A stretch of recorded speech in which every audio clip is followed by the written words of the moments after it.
Իսկ քաղաքականության մեջ հայկական շուստրությունը դեռ անցնում է, թե չէ։ Մեծ զանգվածներ մեր մտավորականության, մեր էլիտայի շարունակեցին մնալ այդ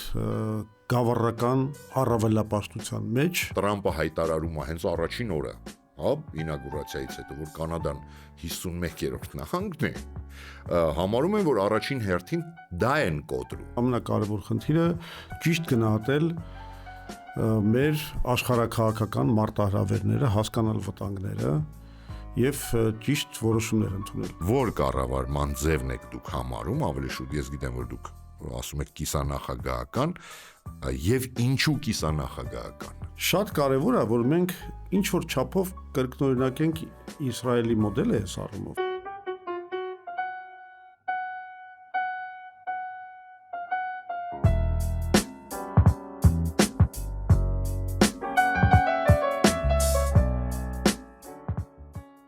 Բարև ձեզ հարգելի հետևորդներ, եթերում պարոն հաղորդավար ոդկասթն է։ Այսօր մենք խոսելու ենք քաղաքականությունից եւ երևի թե միայն քաղաքականությունից, քաղաքական դաշտից, Հայաստանի քաղաքական իրավիճակից, որովհետեւ այսօր իմ հյուրը Լևոն Զուրաբյանն է։ Բարև ձեզ, պարոն Զուրաբյան։ Բայց մի սահմանափակեք իմ Չեմ սահմանափակում, մենք միայն քաղաքականությամբ։ Չէ, չեմ սահմանափակում, ես գիտեմ, որ դուք շատ եւ լայն մտահորիզոն ունեք եւ տարբեր բաներով եք զբաղվում։ Պարոն Զուրաբյան, ես ճիշտն ասած մեր այս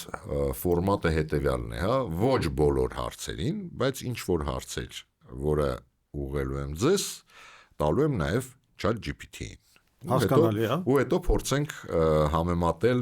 ձեր պատասխանը եւ ChatGPT-ի պատասխանը։ Ես էլ ասեմ ինչքանով է արհեստական բանականությունը փորձում մոտենալ բնական բանականությանը։ Հիմա ես փորձեմ իմ մոտեցումը այս սպասվելիք խոսակցության մասին արտահայտեմ։ Գիտեք, նախ պետք է հասկանանք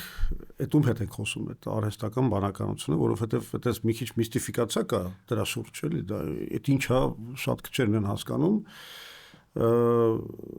Իրականում ես մի հատ անեկդոտ եմ հիշում, այն ժամանակ շատ էին քրճվում, չգիտեմ ինչի էին քրճվում այն ժամանակ, երբ որ հələ դեռ կոմպյուտերներ էլ կարգին չկային, ինչքա չկան, որ ինչքա չկայի այդ բանը, ասենք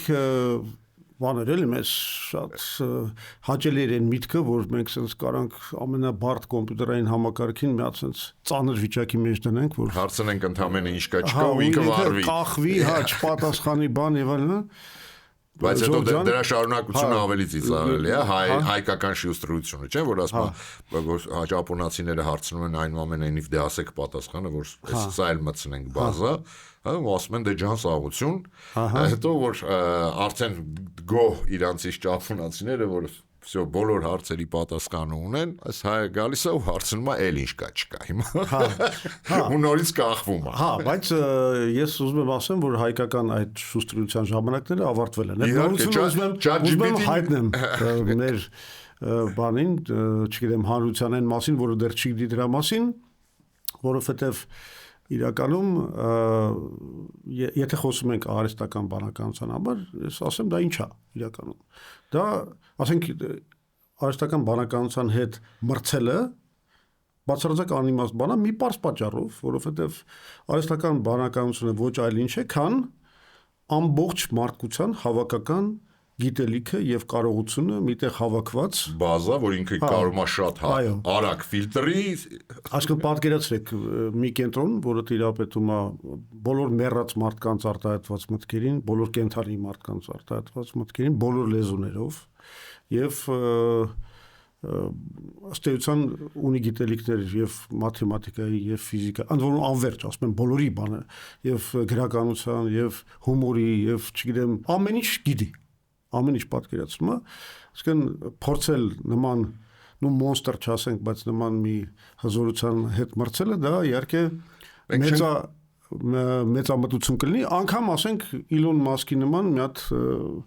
հանճարի համար։ Մենք չենք մրցելու, ես սա առաջի հաղորդումը չի ես ֆորմատում, ես ունեցել ենք ընդամենը նույն հարցերը տալիս ենք ու համեմատում ենք ինչ է ինքը պատասխանում այդ հավաքական բազայից վերցրած։ Ինքին համատությունը արդեն ինչ որ չափով մրցույթ է, էլի։ Չէ, մենք թողնում ենք, որ մեր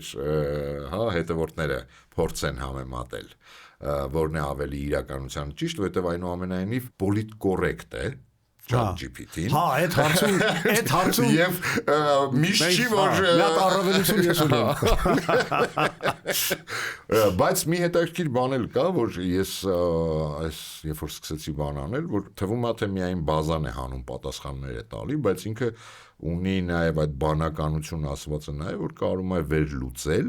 ավելին հարցեր տալ, քեզանից ինֆորմացիա քաշել եւ այլն եւ այլն։ Այս արդեն ինձ մի քիչ զգուշացնում է, որ ինքը վաղուց ինֆորմացիան քաշելը բոլոր ասում եմ նորից մեռած մարդկանցից, կենթանի մարդկանցից, բոլոր գրադարաններից, բոլոր սոցցանցերի քննարկումներից ամեն ինչին տիրապետում է։ Դու ասացիր, որ այս հայկական շուստրությունը էլ չի անցնում։ Այո։ Իսկ քաղաքականության մեջ հայկական շուստրությունը դեռ անցնում է, թե չէ։ Այդ ամենացավոտ թեման է մեզ համար, որովհետև փորձենք դրանից սկսել, էլի, քանի որ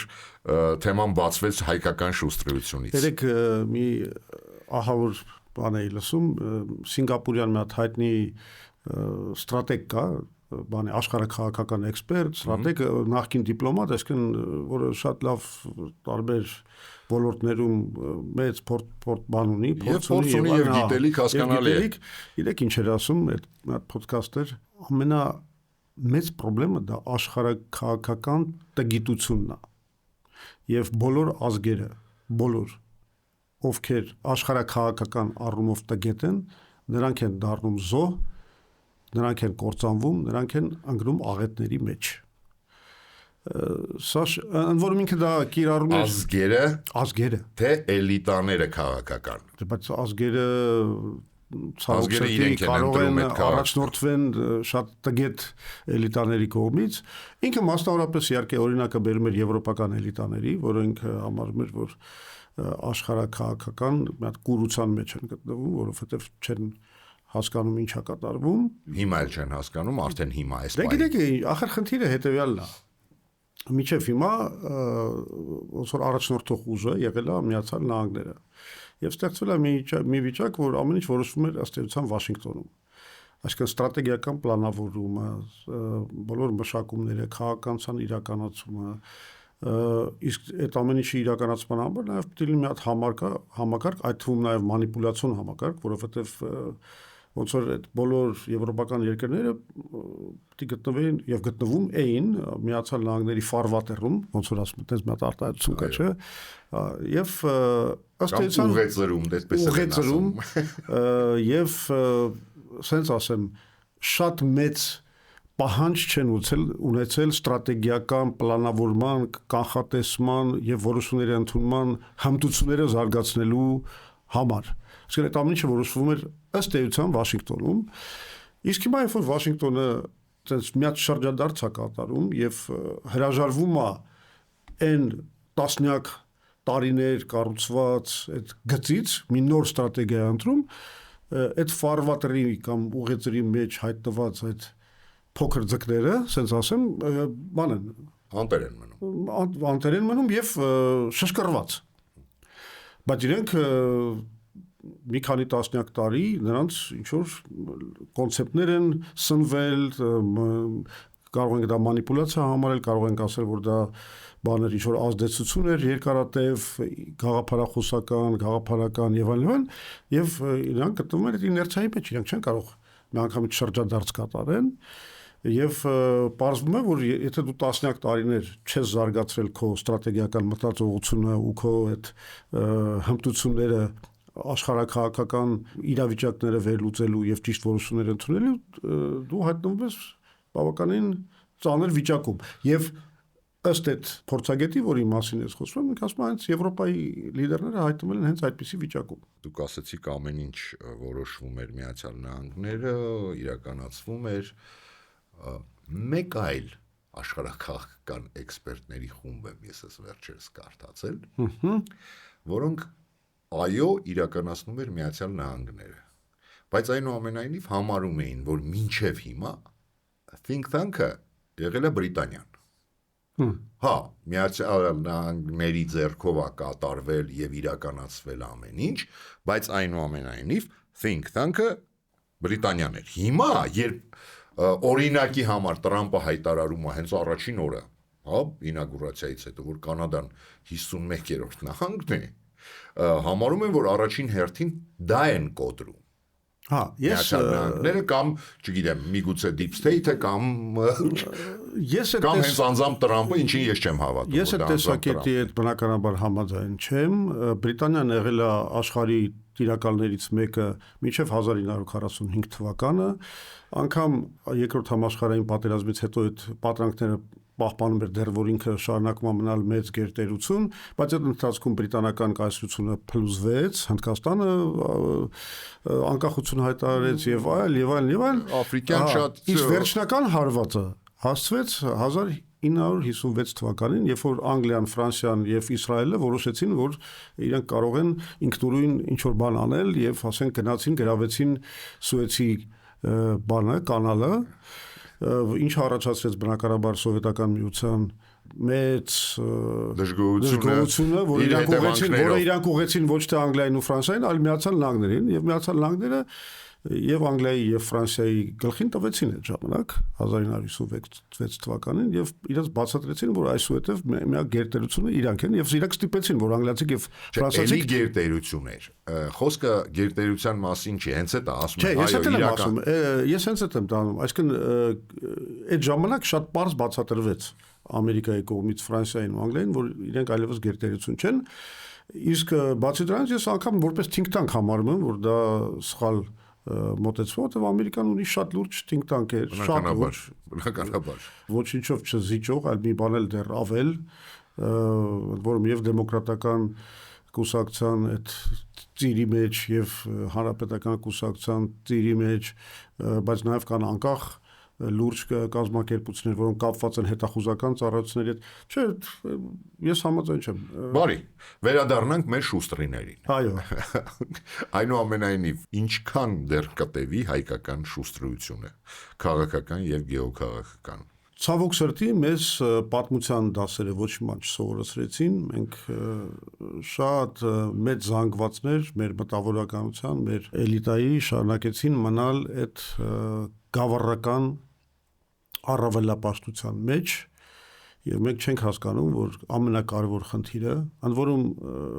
այդ խնդիրը չեն հասկանում սկսած մեր այսօրվա ղեկավարներից, որ ամենակարևոր խնդիրը ճիշտ գնահատել մեր աշխարհաքաղաքական մարտահրավերները, հասկանալ վտանգները եւ ճիշտ որոշումներ ընդունել։ Օրինակ, այս վերջին իրադարձությունները, երբ որ ուղղակի PR ակցիա որպես իշխանության ռեյտինգը բարձր պահելու համար ընդունվեց այս որոշումը, որ մենք պետք է դիմենք Եվրոպական միության անդամակցության, ընդ որում սկի process-ի մասին էլ չի խոսքել, ինչ որ մի ցանկություն է, որ հայտնել ենք, որը ոչ մի ինստիտուցիոնալ հիմնավորվածություն չունի, ոչ էլ ունի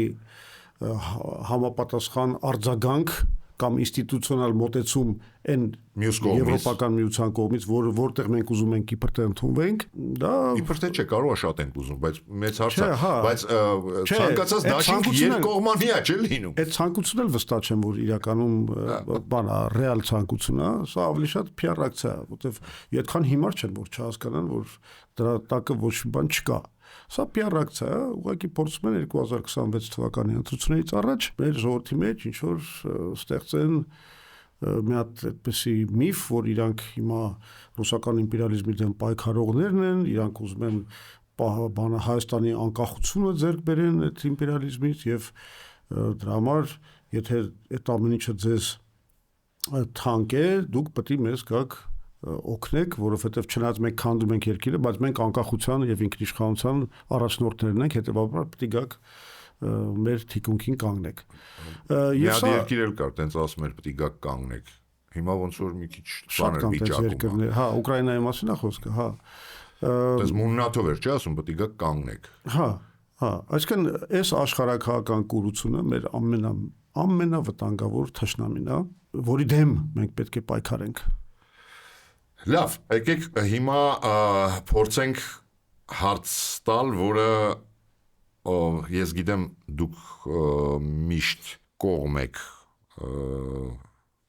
կոնկրետ կառավարման ձևին Հայաստանում։ Ահա։ Ու այդ հարցը ես բայց հետո ուզում եմ տալ նաև ChatGPT-ին, հա,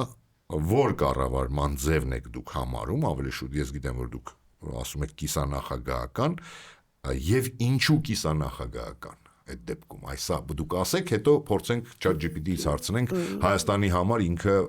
որ կառավարման մոդելն է տալի եւ ինչու։ Ուրեմն մենք պետք է հասկանանք, որ դեմոկրատական կառավարման ձևերը բաժանվում են 3 տարբերակի, ուրիշ չկա։ Նախագահական, կա խորհրդարանական համակարգը, կա նախագահական համակարգը եւ կա Շարլ դե Գոլի կողմից այդ մոգոնված չասեմ, այլ առաջ վերված եւ Ֆրանսիայում մինչ օրս շատ լավ աշխատող ոչ միայն Ֆրանսիայում, այլ եւս մի 100 երկրում, որտեղ Ֆրանսիայի օրինակին շատ երկրներ հետևեցին։ Այդ այսպես կոչված նախագահական խորհրդարանական համակարգ է, այդպես է գիտության մեջ կոչվում, իսկ ժարգոնում դրան ասում են կիսանախագահական համակարգ։ Հիմա, այսինքն մենք պետք է ընտրենք այս 3 համակարգի միջև։ Հիմա ես դες կարող եմ ասել, որ միջազգային եւ ամերիկյան մասնավորապես քաղաքագիտական դեբատը, որը լուրջ կա այդ առումով, կոնսենսուսի է եկել, որ դրանցից որևէ մեկը ավելի դեմոկրատական չի։ Բոլորը ունեն իրենց առավելությունները եւ ունեն իրենց խնդիրները։ Եվ գլխավոր խնդիրը նրա մեջ չի, որ դու որ համակարգ ընտրես։ Գլխավոր խնդիրը լրիվ ուրիշ բանի մեջ է, որ եթե մի համակարգ կառավարման ընտրում ես, դա այլևս երբեք չփոխես, որովհետև դեմոկրատական ինստիտուտների պնդության գլխավոր երաշխիքը այն է, որ ոչ մի քաղաքական ուժ չի կարողանա հետագայում, այսպես ասած, սահմանադրական փոփոխություններով, կառավարման մոդելը փոխելով, սպասարկել իր սեփական շահերը։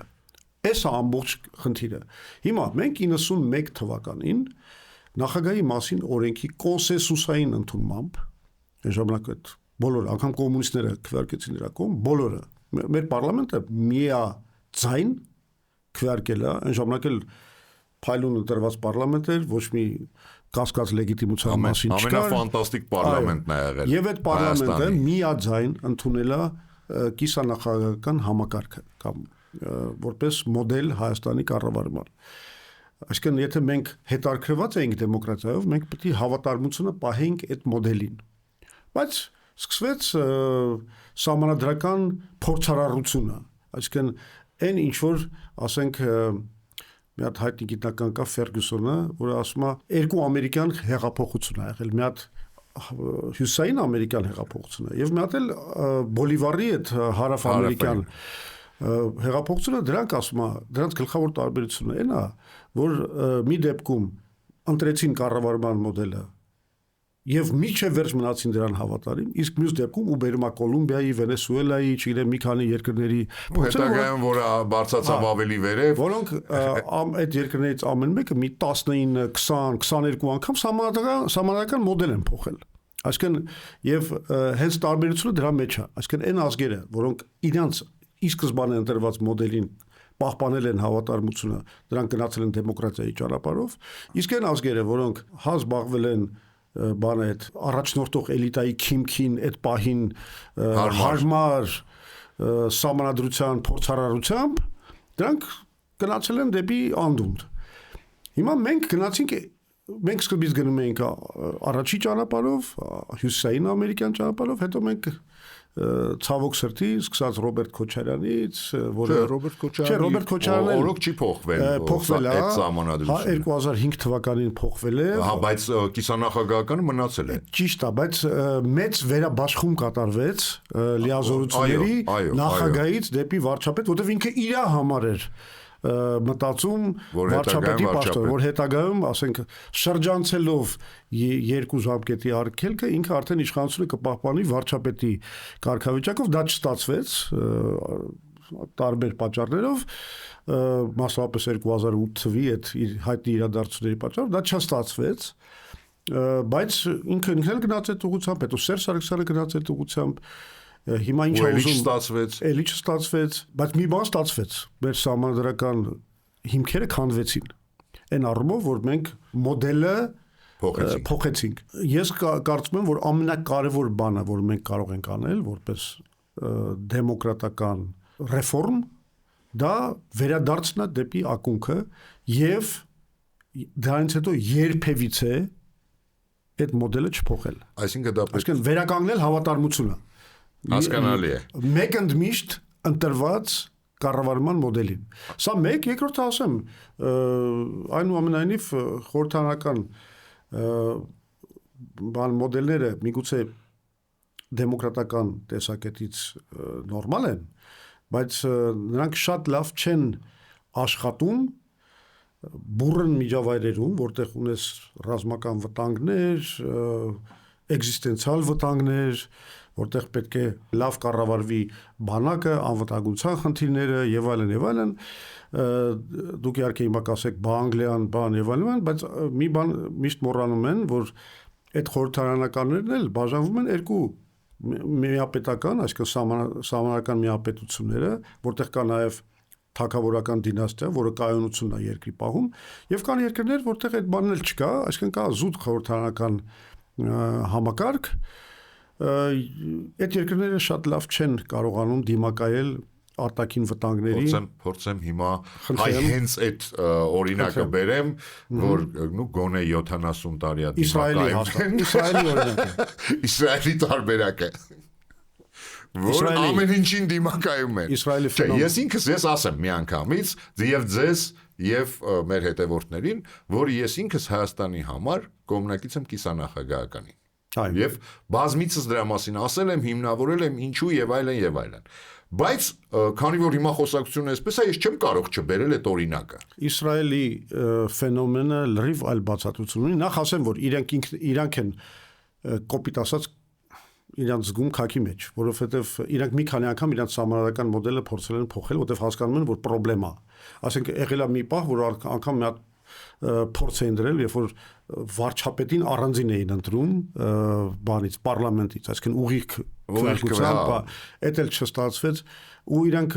իրականում մշտական ճգնաժամերի մեջ են զուտ բանի կառավարման կառավարման առումով միշտ խորհրդարանականները ավելի շուտ հիշում ենք Բելգիայում ինչ էր կատարվում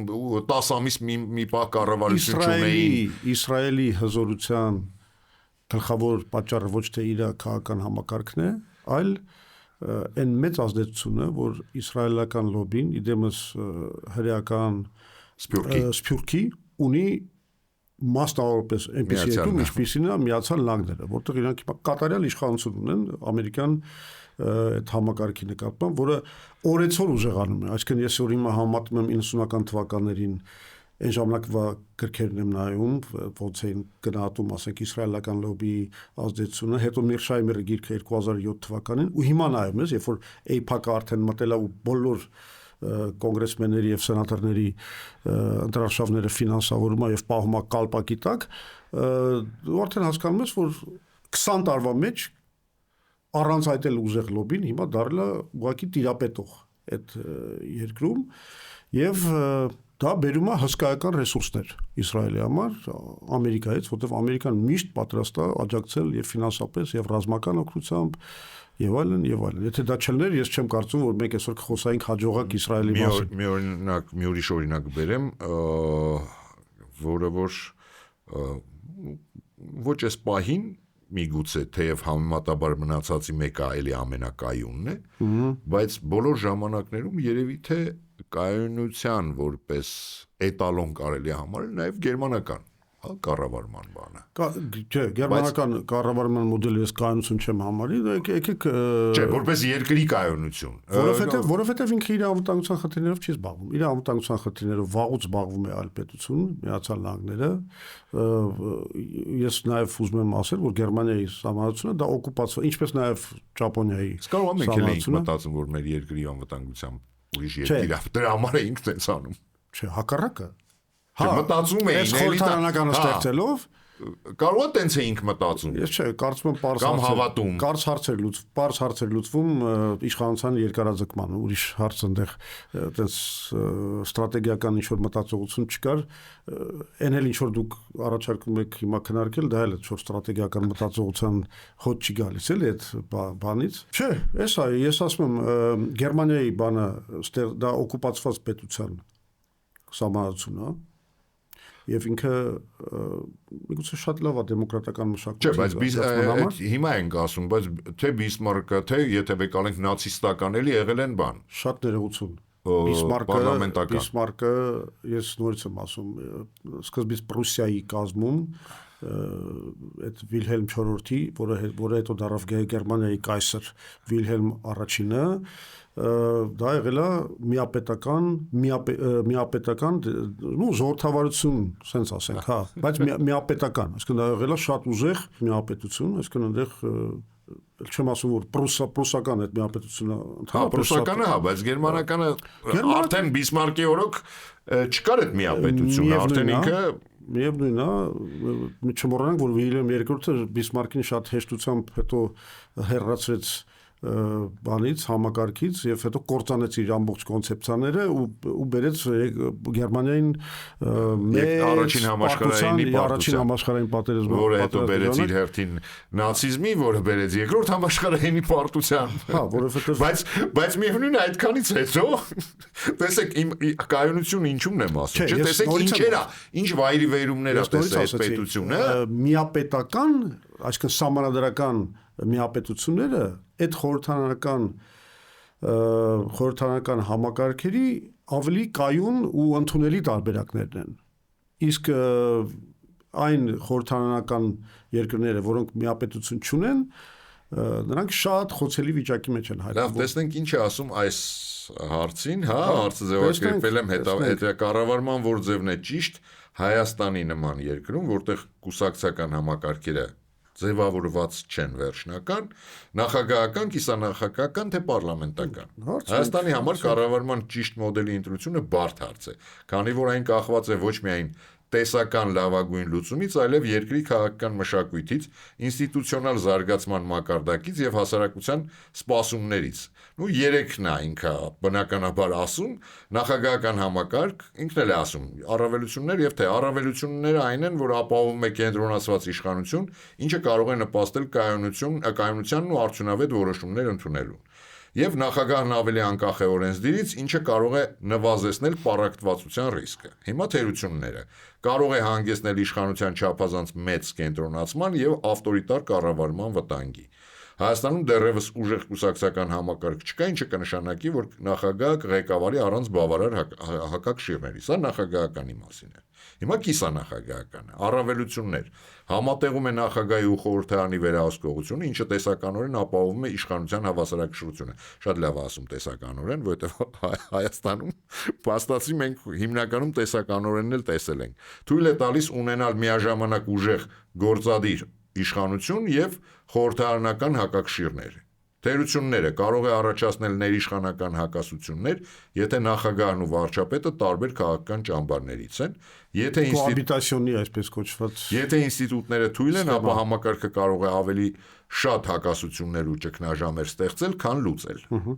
Եվ խորհրդարանական ներկայում գործող առավելություններ իշխանության թափանցիկ բաշխում, որտեղ կառավարությունը հաշվետու է խորհրդարանին։ Ոչ մի բան չեմ տեսել դες բան, որ կառավարությունը որտեղ իրանք սահմանադրական մեծամասնություն ունեն։ Հաշվետու է խորհրդարանին եւ ավելի շատ հնարավորություններ ընդդիմության համար վերահսկելու իշխանությունը։ Նորից գրեթե չեմ տեսել։ Չենք տենում, չէ՞։ Թերություններ, Հայաստանի նման երկրներում, որտեղ կուսակցական համակարգերը թույլ են, սա կարող է բերել կոլապսի կամ անկայուն կոալիցիաների, ինչը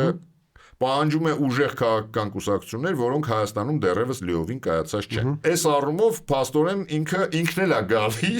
չնայած չգիտեմ ChatGPT-ի նկատմամբ դուք ինչ որ ասում եք անիմաստ է, բայց այստեղ մրցեցին։ Չեմ ասում անիմաստ։ Ինքը կիսանախագահական է այս առումով, եթե մենք թերություններն ու առավելությունները բան ենք անում, համադրում ենք, ամենահարմարը գոնե պատմական այս ժամանակահատվածում GPT-ն մեր դաշնակիցն է այս հարցում։ Այո, մեր դաշնակիցն է ChatGPT-ն այս առումով։ Ինչ լավ է, որ երբ որ արհեստական բանականության հետ կոնսենսուսի ես գալիս, համաձայնության, շատ լավ է, փայլուն է։ Իհարկե ինքը մի բան է ասում, որ երկարաժամկետ հեռանկարում, երբ կուսակցությունները կայունանան, կառավարման լավագույն տարբերակը կլինի խորհրդարանականը, քանի որ այն խթանում է ժողովրդավարական հաշվետվողականությանը։ Ես կարծում եմ, ես պրոստը բազայում դրա մասին մի քիչ ավելի շատ եմ դրել, ինքը անալիզով դրա վերցրել։ Չէ, այստեղ շատ կարևոր է անվտանգության միջավայրը, որում դու գործում ես։ Օրինակի համար Թուրքիան, որը հենց ունեցել է խորհրդարանական, հետո անցավ նախագահական, ինքը ունեցել է միշտ անկայուն կոալիցիոն կառավարություններ, որը թույլ չէր տալիս, ասենք, նույն Թուրքիային այս ագրեսիվ եւ տենց մի քիչ պարտադրող քաղաքականությունը տանել 90-ական թվականներին։ Ինչ արեց Էրդողանը։ Փոխեց, ինչը թույլ տվեց բանը Թուրքիային վերականգնել իր իմպերիալիստական այդ բաները, ծրագրերը։ Իհարկե, ինքը ուժեղացրեց Թուրքիայի աշխարհաքաղաքական կարողությունը։ Իսկ ներքին առումով չթույլատրեց այն գեներալիտետը, որը 100 տարի փաստացի իշխում էր։ Ինքը փոխարինեց այդ գեներալիտետը, արևմտամետ գեներալիտետը իսլամամետ գեներալիտետով, իրեն լոյալ գեներալիտետով, Էրգենեկոն գործով սկսած եւ այլն եւ այլն։ Ինքը այդ գործը արեց, բայց իմ ասածը ինչ է, հիմա տեսեք Հայաստանը այսօր շրջապատված է այդպես ուժեղ կառավարում, նախագահական կառավարում ունեցող երկրներով, որոնցից մի մասը մեզ վտանգ է ներկայացնում, մի մասը միգուցե վտանգ չի ներկայացնում, բայց այնուամենայնիվ նրանք բոլորը կարողություն ունեն շատ ուժեղ, հզոր, համակարգային քաղաքականություն, ընդ որում երկարաժամկետ իրականացնելու առումով։ Թուրքիան, Իրանը իր թեոկրատիկ ինչու փոխեց։ Քանի որ խոսեցինք հարևաններից, որոնք շրջապատում են մեզ, Վրաստանը էլի ընկավ այդ եվրոպական, ասենք ասեմ, Վենետիկի հանձնաժողովի այդ դատարկ ճնշումների տակ, բա ինչի Ֆրանսիան չի ընկնում։ Ֆրանսիան ինքը կիսանախագահական է, բայց Ֆրանսիային ոչ ոք չի կարող ստիպել ինչ որ միտեղ ընկնել։ Ֆրանսիան այնուամենայնիվ մի քիչ ավելի ինքնին։ Դա եմ ասում, եթե Եվրոպայում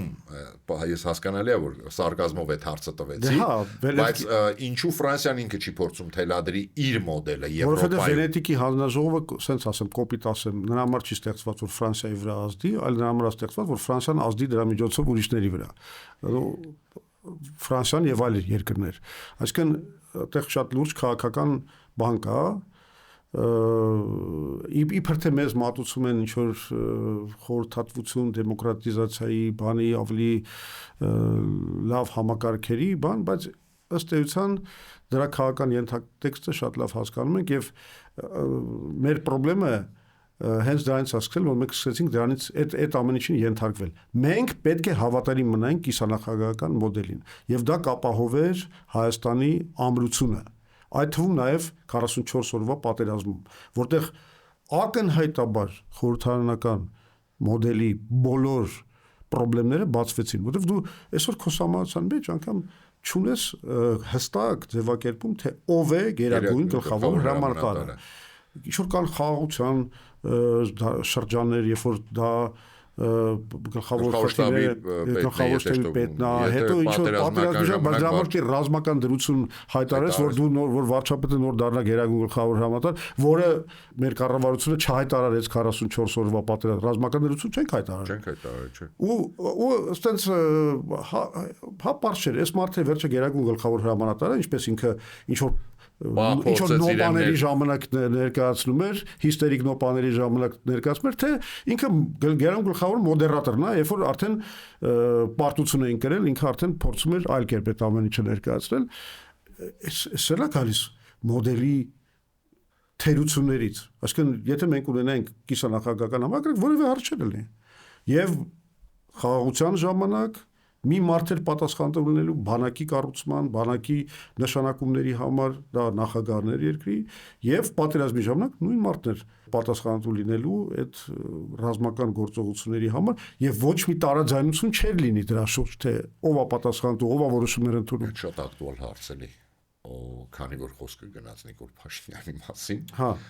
իսկ այսօր ամենաակտուալ հարցը նա է, որն ի դեպ բերեց բավականին լուրջ ջղացումների հենց Նիկոլ Փաշինյանի մոտ։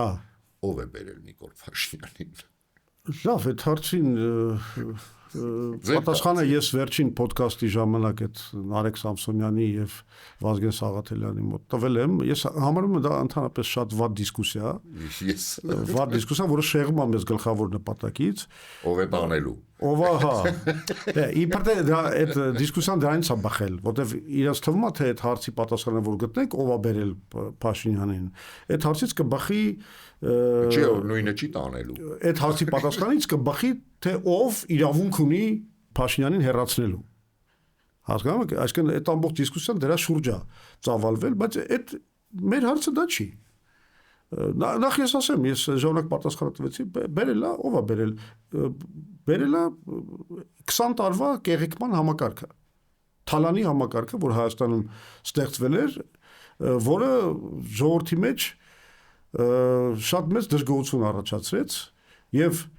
առաջացրեց մի իրավիճակ, երբ որ Նիկոլի նման տգետ, անշնորհք, ապաշնոր, աշխարհաքաղաքականությունից ոչ մի բան չհասկացող հիստերիկ մի գիժը կարող դառնար բան, ասենք Հայաստան եւ Հայաստանի վարչապետ եւ տիրապետ էր մեր ճակատագրին։ Այդ է գլխավոր։ Այնտեղ թե ով ոնց խաղացրեց Նիկոլի, այդ սա բացում եմ այն ոդքասթում, ով ուզում է թոնայի, բայց այս հարցում ես համարում եմ, որ կարևորը այդ չի, բացարձակապես կարևոր չի։ Հիմա կարևորը մենք պետք է կենտրոնանանք մեր ապագա Հայաստանի վրա։ Մենք ինչ ենք ուզում անենք, այս չարիքից, այս ազգակործան պատուասից պետք է պրծնել եւ Հայաստանում վերջապես ստեղծել արդյունավետ կառավարում։ Այսօր մեր գլխին շատ ամենակարևոր վտանգն է կապված։ Դուք ինձ հաջորդ հարցի դրթեցիք, բայց մինչև այդ ես ասեմ ChatGPT-ին ինչ է պատասխանում։ Ինքը շատ բանի է ով է բերել Նիկոլ Փաշինյանին, այնտեղ տարբեր ձեր բաներ է ասում, ես եզրակացությունն եմ ուզում կարդալ։ Որը իդեպ էլի համակնում է։ Նիկոլ Փաշինյանի իշխանության գալու հիմնական գործոնը հանրային դժգոհություններ նախորդ իշխանություններից, որը վերածվեց մեծածավալ բողոքի շարժման։ Փաշինյանը կարողացավ ճիշտ ժամանակին դիրքավորվել որպես այդ շարժման առաջնորդ եւ օգտագործել հասարակական պահանջը իշխանության հասնելու համար։ Այսինքն սա էլ եզրակացությունը կամաց ChatGPT-ի հետ մենք ընկերանում ենք։ Ես վաղուց եմ ընկերացել։ Հաղափարակից եմ էլի։ Ես վաղուց եմ ընկերացել, բայց քանի որ անկեղծ ասած, ես ավելի շատ արհեստական բանականության հետ զրույցները ընդհանրապես չնայած կարող է մի քիչ դա թվա թե բանա մտավոր շեղում է, բայց իրականում դա պետք է դառնա մեր կարևոր զբաղմունքներից մեկը։ Ոնց որ ժամանակին գիրք էին կարդում, հիմա զրույցը արհեստական բանականությանը պետք է դառնա մեր կենցաղը։ Ես օրինակ այդ զրույցը ավելի շատ անում եմ DeepSeek-ի հետ, որովհետև դա որոշ խնդիրներ նախ ջրի է ու ոչ պակաս էֆեկտիվ ChatGPT-ն էլ է ջրի, ես ջրիով եմ։ Այնտեղ գիտեմ, այն շատ խորը բաները խորացված վերսիան ջրի չի, իսկ DeepSeek-ը բավականին թանկ է, ավելին ասեմ։ Չնայած ես դա առել եմ, հենց գիտեք այդ որ պահին, այն որ բանա lifetime կարայր առներ, հիմա այդ հանել են արդեն, այդ lifetime upgrade-ը դու կարայր առներ, ընդհանրապես կարծեմ $90 էր։ Ու այդ տալիս էր ու արդեն օրինակ ես հիմա արդեն ունեմ ChatGPT, որը միշտ upgrade է լինելու, ես դրա վրա էլ փող չեմ ծախսելու, բայց այդ բանը արդեն հեռացրել է։ Հիմա արդեն ամսական $20 է, ինչ է, թե ավելի շատ էլ կա, նայած ինչքան ինչ կան, որ տարբերակներ։ Այդ մի բանից շուշտրություն արեցի օգտվեցի։ Մի հարց, որը որ ասում եմ, քանի որ խոսակցությունը գնաց, այս հարցը ես ChatGPT-ին էլ եմ տալու, ով կարող է Հայաստանը հանել այս ճգնաժամից, որի մեջ հայտնվել է Նիկոլ Փաշինյանի կառավարման հետևանքով։ Եվ ամենակարևորը, ինչպես դա կարելի է անել։ Այս հարցին պատասխանելու համար մենք պետք է հասկանանք, որ ինքնանպատակ չի Փաշինյանին հեռացնելը։ Իհարկե։ Այսինքն,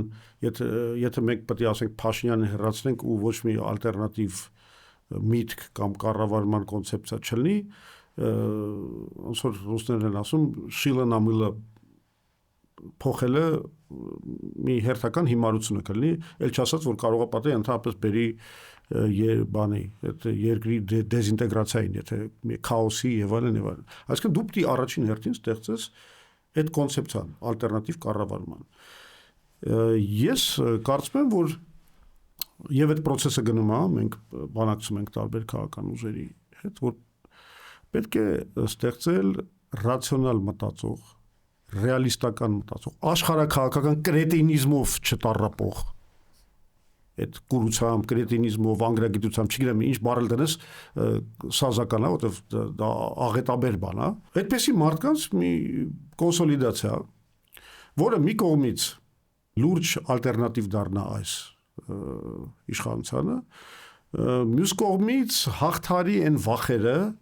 ժողովրդի մեջ, որ տեսեք, եթե Նիկոլը չլինի, քանի ինքը չայրած փոքրագույնն է, համատված ռոբական կլանի հետ, եթե Նիկոլը չլինի, նրանք են վերադառնալու, կեղեքելու են, մենք պետք է հաղթարենք, որովհետև այդ վախերը հիմքեր ունեն։ Եվ հաղթարենք ինչ իմաստով։ Հաղթարենք այն իմաստով, որ ստեղծենք մի բան, որը այդ վերադարձը չի, այդ վերադարձի հեռանկարը մի կողմ է։ Չնայած իմ համար անհասկանալի է, ոնց կարելի ասենք համեմատել թեկուս ամենավատ կոռուպցիոն համակարգը մի համակարգի հետ, որը պարզապես թրքացման է տանում։ Բայց մենք ապագա ենք, չէ՞, փնտրում։ Մենք փնտրում ենք ապագա։ Դա այդ համեմատելը արդեն իրացիոնալ է։ Ասենք իրացիոնալ, որովհետև այո, գիժը անմեղսունա գիժը ավելի վատ ղեկավար է Հայաստանի համար, քան թե ամենակոռումպացված մարդը։ Այո, ուզում եմ ամենավերջին մաֆիոզը լինի եւ ինչ լինի, բայց այս համեմատության մեջ հա, բայց մենք ուզում ենք ստեղծենք Հայաստանի ինչ ասեմ, նորմալ պետություն ենք ուզում ստեղծել, որը այսինքն մեր ընտրանքը չլինի անմեղսունա գժի տգետի եւ մի կողմից եւ ասենք ինչ որ մի կոռումպացված մաֆիոզի կամ չգիտեմ միջև մենք այդ բանը չենք ուզում, մենք ուզում ենք նորմալ ընտրանք առաջարկենք հայ ժողովրդին, գիտեք, այդտեղ անկա կարևորը չի այդ մեղադրանքները կոռուպցիոն մաֆիոզության հետ կապված, դրանք հիմնավորված են թե չէ։ Հիմա ինձ հետ կարեն շատերը դրա շուրջ չհամաձայնվեն եւ այլն, այդ չի կարևոր, կարևորը որ վստահություն լինի, իսկ ես հասկանում եմ ինչ է կարևոր, իսկ այդ մարդիկ վստահություն երբեք չեն ունենա, նրանք արդեն իսկապես մերժելի են հանրության կողմից եւ հետեւաբար այս ամենակարևոր խնդիրն է եւ մենք հիմա բանակցում ենք, շատ լուրջ մարդիկ կան այս ամեն ինչի մեջ, թե ուր կհասնենք ես չեմ կարող ասել, բայց այդ process-ը գնում է եւ ես հուսով եմ, որ այդ process-ը ինչ որտեղ կհասնի եւ մենք շատ շուտով հնարավորություն կունենանք մեր հանրությանը ներկայացնել մի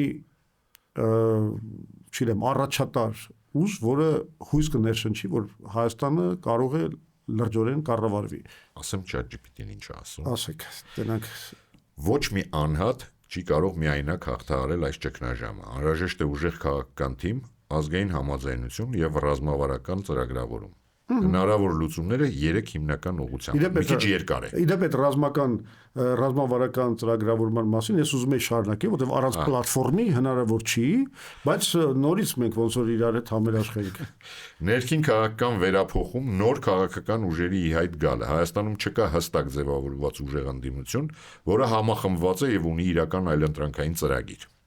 Եթե առաջ գա նոր քաղաքական ուժ կամ բարեփոխված ընդդիմադիր բևեռ, որը կմիավորի թե հին, թե նոր քաղաքական գործիչներին, ապա դա կարող է դառնալ իշխանության իրական այլընտրանք։ Այս մարդը կարող է, այս արհեստական բանականությունը կարող է դες ներկայա մեր քննարկումներին լինի։ Կարևոր է, որ այդ ուժն ունենա պետական կառավարման փորձ ունեցող, բայց նոր մտածելակերպով առաջնորդներ։ Երկրորդը՝ համազգային համաձայնության կառավարություն, լայն համագործակցության մոդել։ Հայաստանում պառակտումը շատ խորն է։ Եթե ձևավորվի տեխնոկրատների կառավարություն տարբեր քաղաքական ուժերից, որը կկարողանա որոշ ժամանակներով կենտրոնանալ բացառապես ազգային շահերի վրա, դա կարող է օգնել դուրս գալ ճգնաժամից։ Նման կառավարությունը պետք է ունենա կոնկրետ ծրագիր անվտանգության, տնտեսության եւ պետական ինստիտուտների վերականգնման ուղղություններով։ ChatGPT-ին գիտի, որ պետական ինստիտուտները սա կանդել են արդեն։ Այո։ Եվ երրորդը՝ արտահերթ ընտրություններ ժողովրդի կողմից նոր մանդատի ձևավորում։ Հիմա հանրության շրջանում դժգոհություն կա, բայց հստակ այլընտրանք դեռ չի ձևավորվել։ Եթե առաջ գա իրական մրցակցային քաղաքական ուժ, որը կառաջարկի համոզիչ ծրագիր, ապա արտահերթ ընտրությունների միջոցով հնարավոր կլինի իշխանափոխություն իրականացնել, բայց սա կաշխատի միայն այն դեպքում, եթե այդ ուժը լինի համազգային աջակցություն վայելող եւ գործունակ։ Այս ոնց որ մեր խոսակցությունները լինի։ Այս բոլոր այս մեր բանակցությունների մեջ։ Սա իդեպ առաջի դեպքն է, հա։ Լեոն ջան, որ լինում են, որ համընկնում է ChatGPT, որ բոլոր հարցերում պատասխանները համընկավ ChatGPT-ի պատասխանների հետ։ Սա իրականում անակնկալ է։ Ես անգամ հիմա մի հատ հետաքրքիր գաղափար ունեցա, մի քիչ կատակով իհարկե, բայց ասեմ կոալիցիա վերցնենք ChatGPT-ի։ ChatGPT-ին դե կորոշենք ChatGPT-ն է, DeepSeek-ն է, թե ասենք, չգիտեմ, բանը Grok-ն է Elon Musk-ի, դա պետք է դեռ որոշենք։ Իդեպ ChatGPT-ն էլ է սկսել հենց Elon Musk-ի, հետո այնտեղ ինչ-որ խնդրեմ է եղել։ Որ մոդելն ենք մենք քննարկում, չէ՞, այնպեսի շարժման առաջնորդում, որը կներկայանա կոլեկտիվ առաջնորդությամբ, այսինքն այնպես այն նույն մոդելով, ոնց որ 88 թվի շարժումներ կառավարվում։ Ղարաբաղ կոմիտեի այդ մոդելը պրինցիպով, որտեվ այն ժամանակ ժողովուրդը կներեք կոնկրետ լիդեր չուներ, որի հետևից գրում էր, մեկը Լևոն Տեր-Պետրոսյանն էր համակրում, մեկը Աշոտ Մանուչարյանին, մյուսը Ռաֆայել Ղազարյանին, երրորդը Վանո Սիրադեղյանին, հիշում եք այդ բանը։ Շատ լավ եմ, ես հիշում եմ։ Հա, ով որ եղել է, հիշում եմ։ Ես այն տարիքին էի, որ ավելին ես դա ուշադիր հետևում էի դրան։ Բոլորին հավաքում էր միտեղ, ամբողջ ժողովուրդը հավաքում էր միտեղ, այդ շատ կարևոր բան է։ Հիմա ասում եմ կարող է պատահես կոմիտեի բանի մեջ, կազմի մեջ նաև մենք արհեստական բանականության կամ արհեստական բանականության թիմ ստեղծենք նաև, որը այդ խորհուրդները կտա։ Ես ասեմ, իդեպ այդ ժամանակները այդքան հեռու չեն, երբ որ կառավարման գործի մեջ պետք է կիրառել արհեստական բանականությունը։ Ընդհանրապես, դա էլ ասեմ, չգիտեմ ոնց է դրան վերաբերվում ChatGPT-ին, բայց մենք ես կարծում եմ, որ այդ պլատֆորմի, այդ մանիֆեստի մեջ, այսինքն որը պետք է ներկայացվի ժողովրդին, բացի նրանից, որ մենք խոսում ենք ռեալիզմի մասին, այդ աշխարհաքաղաքական այս կուրությունից ազատվելու մասին, բազմաթիվ այլ ֆակտորների մասին, կարևոր այդ մանիֆեստի կետերից մեկը պետք է լինի տեխնոլոգիաների կիրառումը ոչ միայն կառավարման մեջ, այլ նաև այն ըմբռնումը, որ Հայաստանի բարեկեցությունը եւ տնտեսական, ռազմական, չգիտեմ, գիտական զարգացումը հնարավոր է միայն, եթե մենք ամբողջ տնտեսության զարգացման հիմնասյունը դարձնենք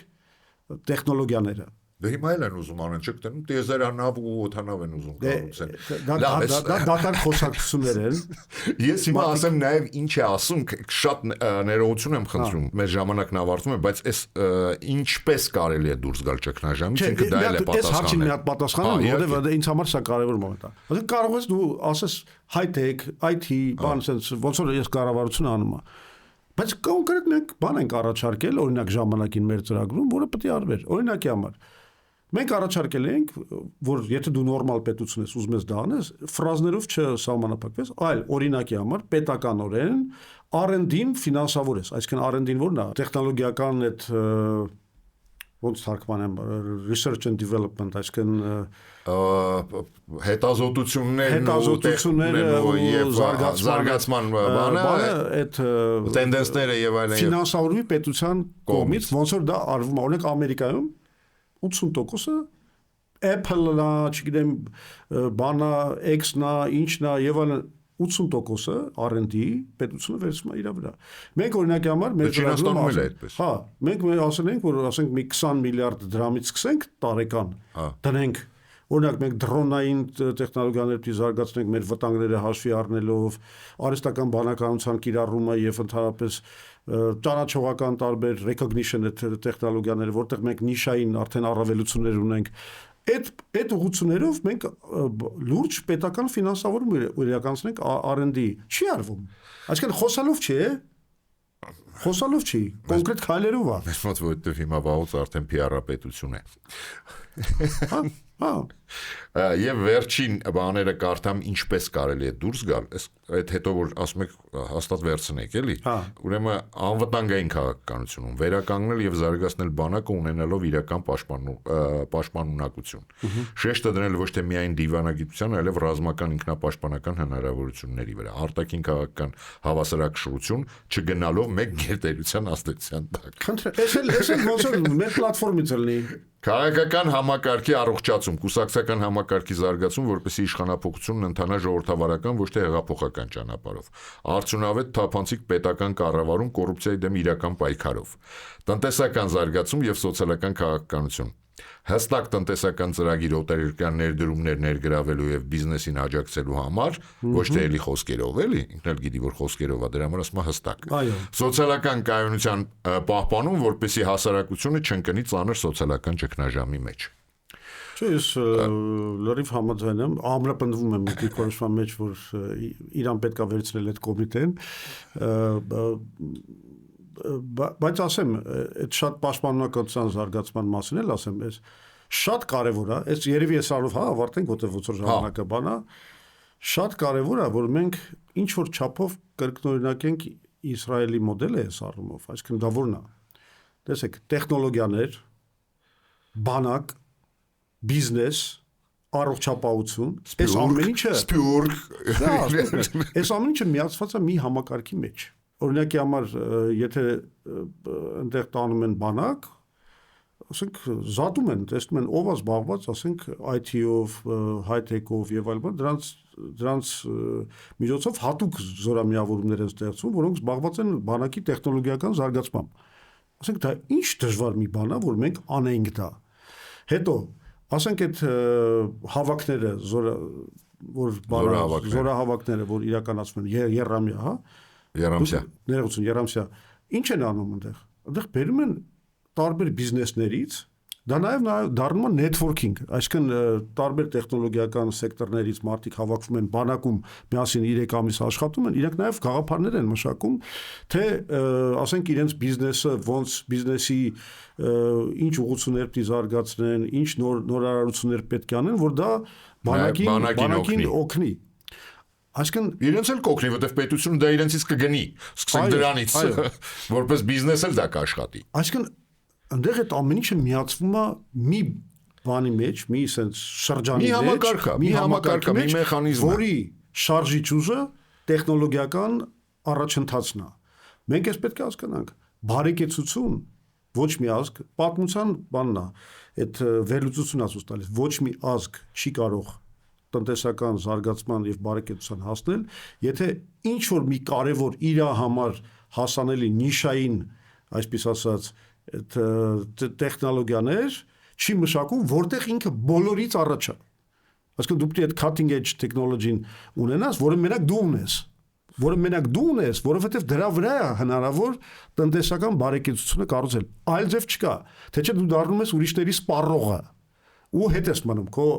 տեղը արևիտակ չես գտնում։ Երկրորդային շուկա ես դառնում։ Այո։ Շնորհակալություն, ցավոք սրտի,